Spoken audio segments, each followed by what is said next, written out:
கர்த்தரும் இரட்சகருமாகிய இயேசு கிறிஸ்துவின் நாமத்தினாலே பீஸ்ஃபுல் மினிஸ்ட்ரி சார்பாக உங்களை சந்திப்பதில் மிகுந்த மகிழ்ச்சி அடைகிறேன். இன்றைக்கு தாழ்பாலை குறித்து பார்ப்போமா? தாழ்பால் என்பது என்ன?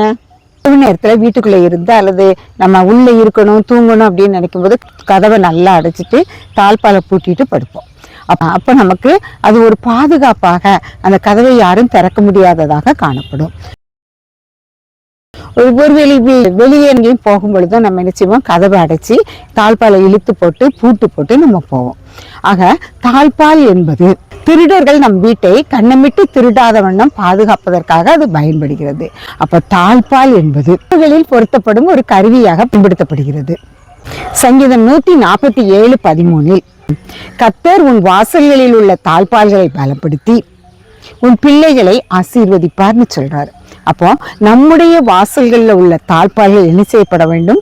பலப்படுத்தப்பட வேண்டும். எப்படியாக நாம வெளியே போகும்போது அந்த தாழ்பாலை நம்ம இழுத்து பூட்டி, அதுவும் கேட்பாங்க, நம்ம கூட இருந்தவங்க, நல்ல இழுத்து பூட்டியா அப்படின்னு கேட்பாங்க. அந்த திருடன் உள்ளே வராத வண்ணம், வேறு யாரும் கண்ணமிட்டு திருடாத வண்ணம் பாதுகாப்பதற்காக அந்த தாழ்பால் பயன்படுகிறது. தாழ்பாலை குறித்து இன்னொரு காரியமும் சொல்லப்பட்டிருக்கிறது. சங்கீதம் 107 இவ்வாறாக சொல்லப்பட்டிருக்கிறது. இஸ்ரவேல் ஜனங்கள் மிகவும் கஷ்டப்பட்டு வர்றாங்க.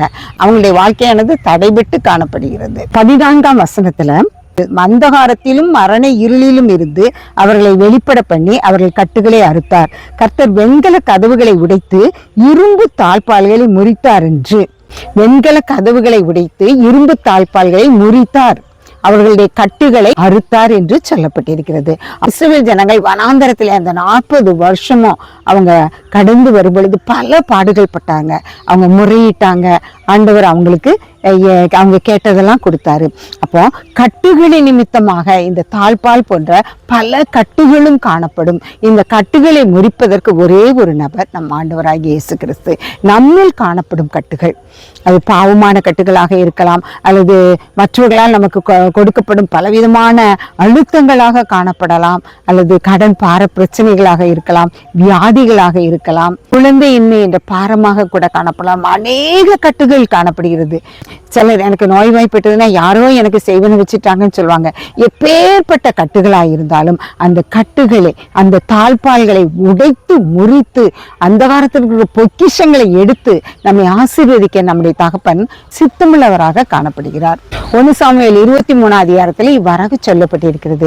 தாவீதிட்ட கேயிலா உள்ள ஜனங்களை என்ன செய்யறாங்க, பெலிஸ்தர் முறியடித்து அவங்களுக்குள்ள எல்லாவற்றையும் அபகரித்துட்டான்னு சொல்றாங்க. உடனே தாவீது என்ன செய்யறான், ஆண்டவரிடத்துல விசாரித்து தாவீதின் ஜனங்களை கூட்டிட்டு போவோன்னு இப்போ கேட்கிறாரு. ஆனா அந்த தாவீதோட ஜனங்கள் அங்க போக பயப்படுறாங்க. திரும்பவுமாக ஆண்டவர்கிட்ட போய் தாவீது கேட்கிறான், நீ போ, நான் உனக்கு தருவேன் அப்படின்னு சொல்றாரு. உடனே தாவீது அவனுடைய யுத்த மனுஷர்களை கூட்டிட்டு கேகிலாவுக்கு போறாரு. அங்க போரிட்டு யுத்தம் செய்து கேகிலாவை உள்ள எல்லா பொருட்களையும் அவர் திரும்ப கொண்டு வரவராக காணப்படுறாரு. இந்த செய்தி சவுலுக்கு போகுது. அப்ப சவுல் சொல்றான், ஆண்டவரின் இடத்துல தாவீதை ஒப்பு கொடுத்தார். தாழ்பால் உள்ள பட்டணமாகிய கேகிலாவுக்குள்ள நுழைந்துட்டான். இது வேணா நான் மேற்கொள்வேன் அப்படின்னு சொல்றாரு. ஆக தாழ்பால் உள்ள பட்டணம் அரணான பட்டணமாக காணப்படுகிறது. தாழ்பால் போன்ற அந்த பட்டணத்துக்குள்ள தாவீது இருக்கும் பொழுது அவனை கயிறுகளால கட்டி கூட என்ன செய்யலாம், எடுத்துடலான்னு சவுல் நினைக்கிறாரு. இதே போல அந்த அரணான தாழ்பால்னா எப்படி இருக்குங்கிறத, அரணான பட்டணத்தை குறித்து நீதிமொழிகள் 18:19 சொல்லப்பட்டிருக்கிறது. அரணான பட்டணத்தை வசப்படுத்துவதை பார்க்கிலும் கோபம் கொண்ட சகோதரனை வசப்படுத்துவது அரிது. அவர்களுடைய விரோதங்கள் கோட்டை தாழ்பால்களை போல் இருக்கும் என்று சொல்லப்பட்டிருக்கிறது.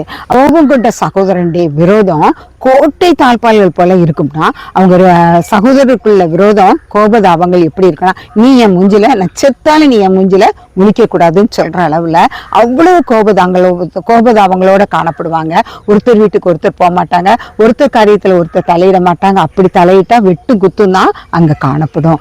அப்படிப்பட்ட தாழ்பால் போன்ற கோபங்களை எல்லாம் நம்முடைய வாழ்க்கையிலிருந்து நாம எடுத்து போடணும். நம்ம எடுத்து போட்டாதான் நம்ம ஆண்டவருடைய சமூகத்துல நம்ம ஒப்பு கொடுத்து ஆண்டவர் நமக்குள்ளாக அதிசயங்களையும் அற்புதங்களையும் செய்ய முடியும். 45 வெண்கல கதவுகளை உடைத்து இருப்பு தாழ்பால்களை முறித்து அந்தகாரத்தில் இருக்கிற பொக்கிஷங்களையும் ஒளிப்படத்தில் இருக்கிற புதையல்களையும் உனக்கு தருவேன்னு சொல்றாரு.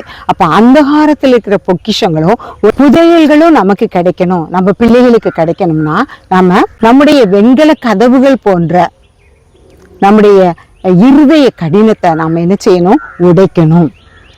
அப்படி உடைத்தாதான், அதை உடைப்பதற்கு ஆண்டவருடைய சமூகத்தில் நம்ம கொடுத்தால்தான் நமக்கு ஒளிப்பிடத்தில் உள்ள பொக்கிஷங்கள், அந்தகாரத்தில் இருக்கிற புதையல்கள் நமக்கும் நம்முடைய சந்ததிக்கும் கிடைக்கும். அப்ப தாழ்பால்கள் போன்ற பிரச்சனைகள், தாழ்பால்கள் போன்ற இதே கடினம் எல்லாவற்றையும் நம்ம அகற்றிப்பட்டு எல்லா கட்டுகளையும் தடைகளையும் நாம் ஆண்டவருடைய சமூகத்துல நம்ம அமர்ந்திருந்து வெறுமையாக்கி அவரிடத்துல தாழ்த்தி கொடுக்கும் பொழுது தாழ்பால் போன்ற பிரச்சனைகள், தடைகள் எல்லாம் உடைபட்டு முறிக்கப்பட்டு நாம் சமாதானத்துக்குள்ளாக கடந்து செல்ல ஆண்டவர் நமக்கு உதவி செய்வார். யோபுவை குறித்து நாம் பார்க்கலாம். ஒரு சமயம் தேவதூதர்கள் ஆண்டவருடைய சமூகத்துல வந்து நிற்கும் பொழுது சாத்தானும் அந்த கூட்டத்துல வந்து நிற்கிறான்.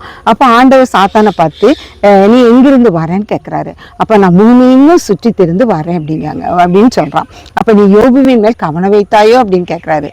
பூமியில அவனை போல உண்மையும் உத்தமனும் ஒருத்தனும் கிடையாதுன்னு ஏசாமி சொல்லும் போது சாத்தான் சொல்றாரு, அவன் உருதாவாக அவங்க சேவிக்கிறான், நீர் அவனுக்குள்ளது எல்லாவற்றையும் வேலையடித்து பாதுகாத்தில்லான்னு சாத்தான் கேட்கிறான். உடனே யோபுவினுடைய எல்லா காரியங்களையும் ஆண்டவர் வெளியடித்து பாதுகாக்க போய் அவனுடைய சம்பத்தை எல்லாம் பூமியில என்ன செய்து பெருகியது. நாமும் நம்முடைய காரியங்கள், நம்முடைய வாழ்க்கை பழக்க வழக்கங்கள் எல்லாவற்றையும் நாம் வேலியடைத்து அனுதினமும் ஆண்டோடைய சமூகத்துல காத்திருந்து ஜெபித்து, அந்த ஜெபம்தான் நமக்கு வேலி. ஆண்டோடைய சமூகத்துல காத்திருந்து ஜெபிக்கிற பிள்ளைகளாக நம்ம காணப்படும் பொழுது நம்மை சுற்றிலும் அவருடைய பாதுகாப்பு வலையும் காணப்படும். நாம் ஜெபிப்பதனால் நம்முடைய சந்ததியும் பாதுகாக்கப்படும், நம்முடைய பிள்ளைகளுக்கும் ஆசீர்வாதம் கிடைக்கும். தடைகளை தகர்த்து எறிகிறவர் நமக்கு முன்பாக போகிறார் என்று மீகா தீர்க்கதரிசி சொல்கிறார். தடைகளை தகர்த்து போகிறவர் நமக்கு முன்பாக அவர் கடந்து செல்லும் பொழுது எல்லா விதமான தடைகள் போன்ற தாழ்பால்களை எல்லாம் அவர் முறித்து அந்தகாரத்தில் இருக்கிற எல்லா பொக்கிஷங்களையும், மறைவிடங்களில் இருக்கிற புதையல்கள், இது எல்லாவற்றையும் நமக்கு தர அவர் சித்தமுள்ளவராக காணப்படும் பொழுது நாம் எல்லா காரியங்கள்லையும் ஆண்டவருடைய சமூகத்துல நம்ம காத்திருந்து நம்முடைய தடைகளை தகர்த்தெறிய அவருடைய சமூகத்தில் நம்ம எல்லா காரியங்களையும் ஒப்பு கொடுக்கும் பொழுது அவர் முற்றிலுமாக நம்மை ஆண்டு வழி நடத்துவார். கர்த்தர் இந்த வார்த்தைகளை ஆசீர்வதிப்பாராக. ஜெபம். எங்களை அளவில்லாமல் நேசிக்கிற அருமையான தகப்பனையும் நன்றியோடு துதிக்கிறோம்ப்பா. ஆண்டவரே, நீர் எங்களுக்குள்ளாக இருந்தால் நாங்கள் அரணான பட்டணத்துக்குள்ள காணப்படுவோம் அப்பா. நீர் ஒளிப்படத்தில் உள்ள பொக்கிஷங்களையும் அந்தகாரத்தில் இருக்கிற புதையல்களையும் எங்களை தருவதற்கு நீர் சித்தமுள்ளவராய் இருக்கிறபடியால் எங்களை நாங்கள் தாழ்த்தி உடைய கரத்தில் ஒப்பு கொடுக்கிறோம்ப்பா. தாழ்பால்களை பலப்படுத்தி எங்கள் பிள்ளைகளை ஆசீர்வதிக்கிறவரே உமக்கு நன்றி சுவாமி.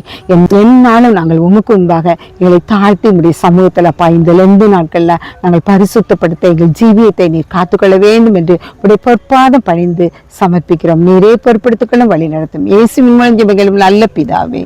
ஆமேன், ஆமேன்.